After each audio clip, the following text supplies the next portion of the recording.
All right. Greetings to you all once again in the name of the Most High. Greet you above all, in the midst of all that's taking place upon the earth at such a time as this. First of all, no worries. No worries, no stress, and absolutely no fear. Because perfect love drives out all fear, and we understand how the controllers of this world have weaponized fear in order to destroy humanity, to destroy you and I. So when you know that somebody that doesn't have your best interest at heart uses a particular tactic, then you don't fall for that tactic. You change things up. If somebody that's your enemy wants you in fear, then the better place for you to be is in love. If somebody that's your enemy wants you in debt, then the better place to be is solvent and having resources. If somebody that is your enemy wants you divided against everybody else around you on smaller and smaller subsets of information and division and places that you could possibly be divided on based on minor ideologies and minor differences, if that's where people are coming from that don't have your best interests at heart, then why not look for the places where you're in agreement with other people and where you can do something together and where you can be on the same page and support each other. I'm an advocate now for maybe we should try to do this around the world. How about we spend all of our time working on the things that we all agree on and that we can all come to a consensus on that need to be addressed, and find the amicable ways to do that, and let's keep our differences and the things that we want to fight about, let's schedule that in. So let's say every Friday from 4 to 6 p.m. you can fight it out, but you've got to save it until then. Wouldn't that be great? And we spend the rest of our time focused on the things that we can agree on. Okay, so what are some things that we can agree on around the world? Well, we've had some adverse effects from whatever this situation is that we've all been put into the middle of. Whatever you may believe that it is, it's still an adverse situation where people's lives, resources, mobility, options for the future have been adversely affected. So how do we clear that up? How do we clean that up? What does that look like?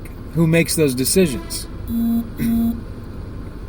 I've always kind of gone much more along the stance of people taking individual responsibility for themselves. I think that's a big part of our growth experience in this life is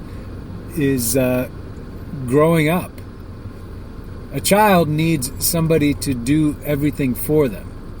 And as a child grows and goes from a newborn to infant, toddler, and as they continue to progress, as they grow, they more and more have the ability to do and to take care of things and to take responsibility for their actions. And they understand and they comprehend the world around them. They can make decisions and they can make choices. And that's all part of growth. It's all part of growing up. And the world tries to keep people stunted. They don't want them to grow up. Because if you grew up and you understood who you were, for example, say you're an heir to a fortune. But if you never grow up, well, you never are in a position to manage, claim, utilize that fortune. So the people that keep that fortune would be the ones that are have control over it until the heir comes of age.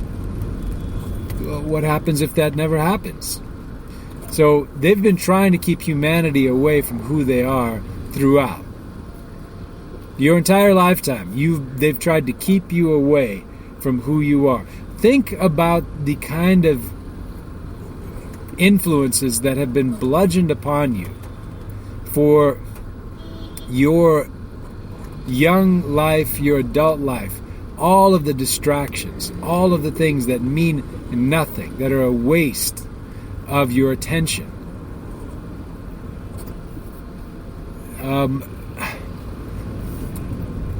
There's some nice social experiences in the middle of all of that, but it's a waste of your attention, of your time. I've begun being a little bit more deliberate and a bit more conscious about that. Sometimes even people that may have something good to say, but is it worth the amount of time and energy and attention you give it? Like some people are just listen. You know what they're going to say, so in 5 minutes they've said it. So you don't, or in 5 minutes you could summarize it. So why give that place and that person so much of your energy and your attention? It's entertaining, call it that. But there's a lot of places that you can waste your energy, your effort. And the world tries to siphon that off of you. And people try to keep you from ever growing up and taking responsibility for your time while you're here. This window of life, it's a beautiful thing. Now the controllers are losing the narrative. They're losing control. They're losing... people don't want their experimental jabs. People don't trust the information that they try to push down their throats. People are resisting. They are walking in. They're not asking for permission to walk in their sovereign rights as human beings. They're just doing it. And when they're being questioned, they're challenging the questioning, and the people that are trying to control are losing on every front. That's why they're getting more desperate. That's why their attempts are becoming more and more draconian.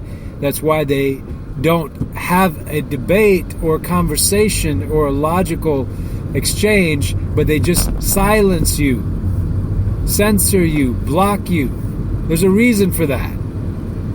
Because if you can't, for them, because they don't have the moral high ground, they don't have truth on their side. What they have is the machine, and they try to use that machine to control everybody. But if they don't have logic, reason, and truth on their side, all they try to do is remove the other side's, the one that they try to remove the conversation, so that you can't express what you need to say, which if other people heard it, wow, that makes a lot of sense. That makes a lot of sense. Why would I take an experimental jab? I'll just wait 5 years. How about that? How about everybody just waits 5 years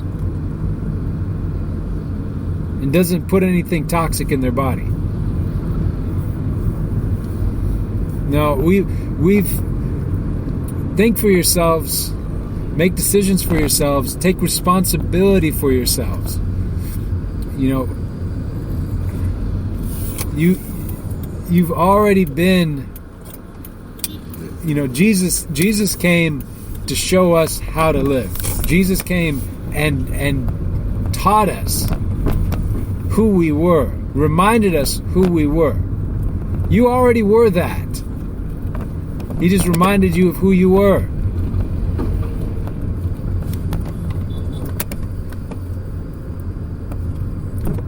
Now you shift into who you are and not who they want you to be. That's what they're trying to keep everybody from doing. But that's what's happening. Not with everybody, but with massive swaths of humanity. People are recognizing who they are, and they're moving into that. That's why they're also trying to mess with people's DNA, try to cap them, keep them. For those people, look, hope the best, but it doesn't look good. But for you,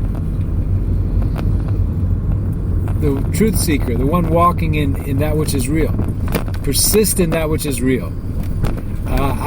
If you haven't already joined, we just set it up, but there's a Telegram group. We're going to have a little bit of a chat going there. We're going to start putting up some things that just are helpful there, that in the written form, and it's nice because people also, can get a chance just to get some feedback from different people, and people are sharing things. Listen, the Telegram group is a privilege. It's not an expectation. So we can, if people come in there and they flare up and they're not supposed to be there, then that may have to go, or we may just shut it down at some point too, or they may kick us off. Who knows? But it's there, so you're welcome to join it. Search for it. We'll try to keep the links up for it. But keep on keeping on. If you want to reach us direct, faithmix@gmail.com. You can always reach us. Bless you all. We love you. Talk to you again sometime very, very soon. Listen, walk in love. Walk in love. Set your frequency to love. Bless everyone around you. Bless the people. Bless and don't curse. Bless and don't curse. As you bless and as you love people and as you watch out for them, things change. That's the frequency we need. All right? And that's what you have. So we love you. All right. We'll talk to you again soon. Bye.